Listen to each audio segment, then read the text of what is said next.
نحمده ونصلي على رسوله الكريم اما بعد فاعوذ بالله من الشيطان الرجيم بسم الله الرحمن الرحيم وما ارسلناك الا رحمة للعالمين صدق اللہ العلی العظیم۔ ناظرین، اکثر ساتھیوں کی گزارش یہ تھی کہ 10 محرم کے حوالے سے جو روزہ رکھا جاتا ہے اس کے متعلق آپ وضاحت کریں۔ تو 10 محرم کے روزے کے متعلق آپ علیہ الصلاۃ والسلام کی حدیث ہے کہ جب آپ علیہ الصلاۃ والسلام مکہ سے مدینہ کی طرف آپ علیہ الصلاۃ والسلام نے ہجرت کی تو مدینہ میں چونکہ مشرکین یہود و نصارہ وہاں پر اکثر بیشتر ہوا کرتے تھے اور وہ 10 محرم کو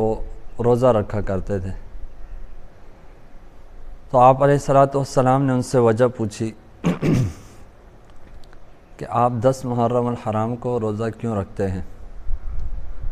تو انہوں نے اس کے جواب میں کہا کہ 10 محرم الحرام کو چونکہ اللہ تعالیٰ نے بنی اسرائیل کو فرعونیوں سے نجات عطا کی تھی تو ہم شکرانے کے طور پر 10 محرم الحرام کا روزہ رکھتے ہیں۔ چونکہ حضرت موسیٰ علیہ السلام نے بھی شکرانے کے طور پر 10 محرم الحرام کا روزہ رکھا تھا، تو اس لیے ہم بھی شکرانے کے طور پر 10 محرم الحرام کا روزہ رکھتے ہیں۔ تو آپ علیہ الصلاۃ والسلام نے ارشاد فرمایا کہ موسیٰ علیہ الصلاۃ والسلام سے ہم تو زیادہ قریب ہیں، وہ ہمارے بھائی ہیں، تو لہذا ہم بھی 10 محرم الحرام کا روزہ رکھیں گے۔ جب آپ علیہ الصلاۃ والسلام نے 10 محرم الحرام کے روزے کا اعلان کیا تو بعض صحابہ کرام نے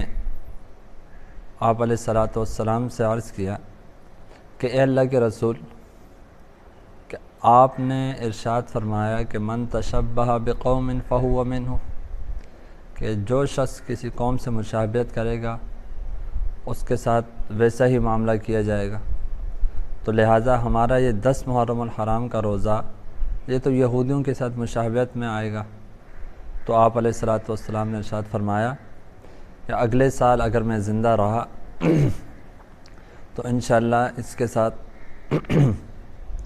9 محرم الحرام کا روزہ رکھوں گا، یا 10 محرم کے ساتھ 11 محرم الحرام کا روزہ رکھا جائے گا، تاکہ اس سے ہم یہودیوں کی مشابہت سے ہی بچ جائیں۔ اور اس روزے کی فضیلت کے متعلق آپ علیہ الصلاۃ والسلام نے ارشاد فرمایا کہ جو شخص 9 10 محرم الحرام کا روزہ رکھے یا 10 اور 11 محرم الحرام کا روزہ رکھے گا،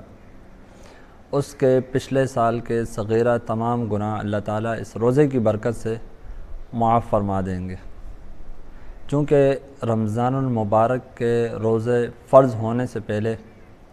10 محرم الحرام کا روزہ فرض تھا، لیکن جب رمضان المبارک کے روزے فرض ہو گئے تو اللہ تعالیٰ نے اس روزے کی فرضیت کو ختم کر دیا۔ اب اگر کوئی شخص روزہ رکھنا چاہے تو وہ 10 محرم الحرام کا روزہ رکھ لے، اور اگر کوئی نہ رکھنا چاہے تو وہ نہ رکھے، لیکن یہ کہ سنت ہے،